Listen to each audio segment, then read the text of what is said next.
Leroy Chiao, a former NASA astronaut, joins us now for more on this. So, Leroy, what is your assessment of this launch thus far? Thus far, it looks like it's gone flawlessly. The booster performed admirably. It was the second flight of a booster that was caught previously. Another big step towards demonstrating reusability. Ship seems to be doing great. Deployed 8 dummy Starlink satellites and is coming back through the atmosphere. It looks like it's holding together very nicely.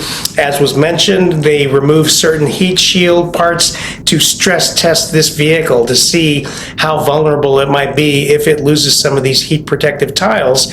But so far, so good. You can see from the images, it's holding together much better than any of the previous ships.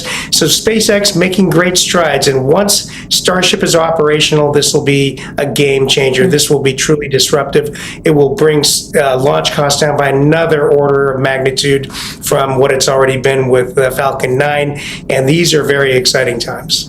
And these are live pictures that we are looking at here. I mean, it's extraordinary to see every time, Leroy, but I would be remiss if I didn't mention the fact that Starship has had some challenges in the past, right? Could you take us through some of those? Have those issues been relatively fixed? And moving forward, what sort of challenges is SpaceX still facing when it comes to these kinds of test flights?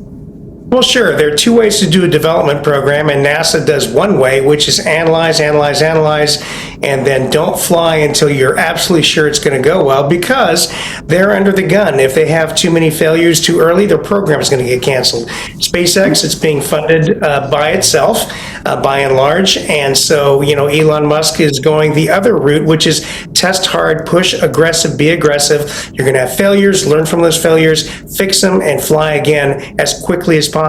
Much more expensive way to do things, but much, much quicker. I mean, Starship has been in development only about a decade or so. NASA's SLS rocket, on the other hand, been in development since, around 2004, over 20 years. And so you see what we're doing. Yes, they've had problems. That's because they're pushing aggressively. They had some problems with heat shielding. They had some problems with the plumbing of the propellants on board ship that caused the losses of a few of the ships. But now this flight, they seem to have got it all figured out. So they're going to move on to the next version of ship on the next flight, Flight 12. And I think, you'll see continued success. But they are doing an incredible job of development. And this mirrors the early days of NASA in the early 60s and mid 60s on, paving the way to go from nothing to moon landing in just under 11 years.